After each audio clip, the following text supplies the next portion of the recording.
Today we're going to talk about motivation and whether you really need it or not. The main problem with motivation is that too many people rely on it for productivity. When you're motivated, you get a surge of energy. It's so easy to get into the swing of things whenever you feel motivated to do so. And this kind of focus and energy can lead to substantial productivity, and it's the kind of success that you want to replicate over and over and over again. But what ends up happening is that people rely too much on being motivated to get things done, because somehow they delude themselves into thinking that they wouldn't be able to do good work without being motivated to do so. And so motivation ends up being the middleman between setting your goals and actually working towards those goals. There are four main reasons as to why you shouldn't rely on motivation. Number one, you aren't always going to be motivated to do work. If you only worked on the days that you felt like working, then you wouldn't get very far in life. Number two, your body isn't designed to go 100% all of the time. As we mentioned earlier, motivation gives you this rush of energy that makes you feel like you're operating at 100%. Unfortunately, it's not sustainable for you to give 100% of your energy towards any project all of the time. Truth be told, you can still be productive by giving the bare minimum over a sustained period of time. Doing small efforts consistently can translate to long-term results. Number three, real productivity typically happens when you lower the barrier to entry to getting started on work. In my video about procrastination, we talked about how it's much more difficult to get started on a project than it is to actually see things through. And if you're going to wait around for motivation to come before you get started on something, then you're just effectively increasing the barrier to entry on actually getting a project done. And lastly, the act of waiting around for motivation is the opposite of being productive. So while you think that motivation is what you need to be productive,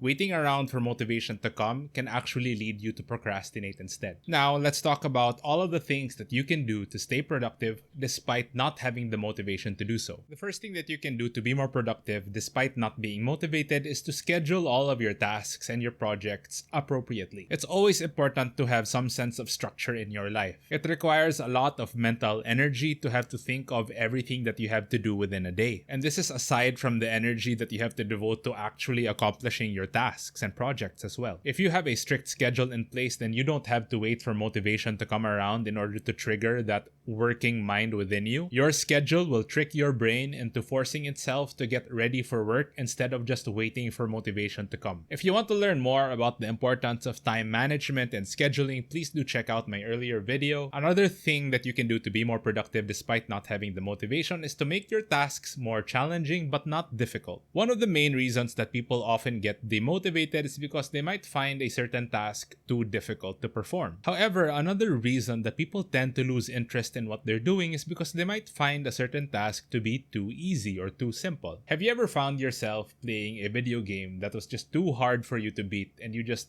abandon the video game altogether? It's also the same experience when you play video games that are seemingly too easy or too simple for you that you just lose interest because they no longer engage you. It can be very easy to lose motivation to do a task when you find it either too easy or too difficult. So, when you're assigning yourself a task, make sure that you're making it challenging enough for you to actually be engaged, but not so difficult to the point wherein you become demotivated to actually perform the task. One easy way of making a relatively simple task more challenging is to give yourself an artificial deadline. For example, I might assign myself a task of having to come up with 20 different Instagram captions for a brand that I'm working with. I consider this to be relatively easy work compared to writing a book or writing an article for a website. However, it's still a task that I have to do, and I have to find a way to engage myself in that process. So I can challenge myself by seeing how quickly I can come up with 20 quality Instagram captions. Can I finish the project in under an hour? Will it take me 2 hours? A simple challenge like that can be really effective in engaging you more in the process and making things more interesting. The third piece of advice that I can give you is to start the day by eating the frog. So the whole eat the frog concept is not new. It's something that's been practiced by entrepreneurs and productivity gurus all around the world. So essentially, the whole eat the frog principle is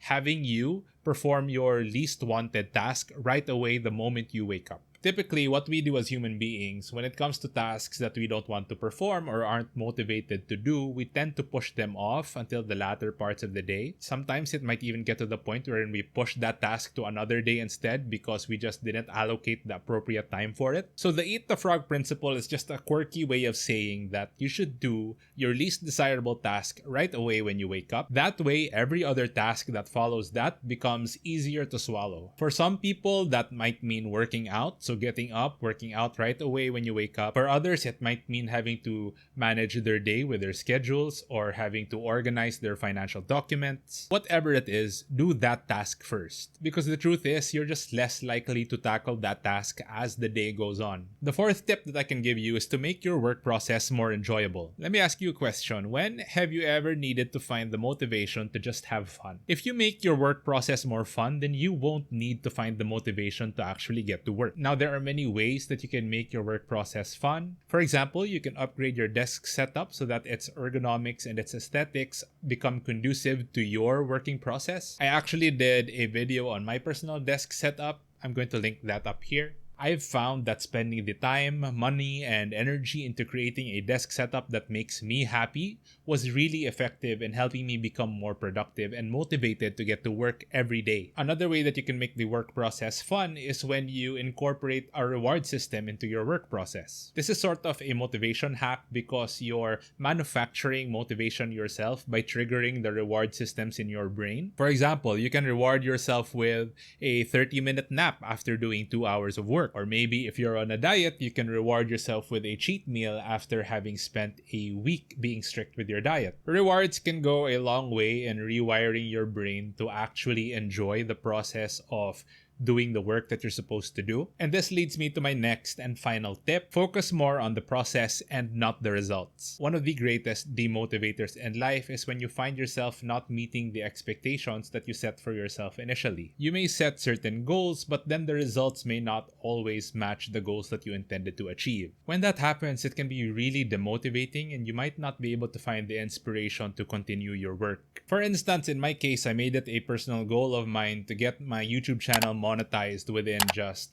2 months. I failed to hit that goal and I had to admit that I was very demotivated when that happened. But once I realized that I'm never going to get to achieve my goals if I let my results drive my motivation, the process just became a lot simpler. I tried to focus more on the process of creating quality content, writing really good scripts, and producing these videos regardless of whatever the YouTube algorithm wants. And then I found myself actually enjoying the process of coming up with videos like these again, because I was focused more on the actual process than the actual results. And I ended up being more productive, and hopefully I'll be on track to achieve those goals eventually, but for now I'm happy with just producing these kinds of videos. And this is a principle that can apply to many different aspects of your productivity system. And so yeah, that about just does it for this video. I hope that if you like the contents of this video, you can click that like button. It would really help. A channel like mine, as I've said, that's still struggling, it's still growing, it's still in its early phases. But yeah, I really enjoyed making these kinds of videos so far. I'm looking forward to producing more of these kinds of videos in the future, and your support would be deeply appreciated. I hope you continue to tune in. I really enjoy making this kind of content, and your feedback really do means a lot to me. Thank you guys for watching. I'll see you around again soon.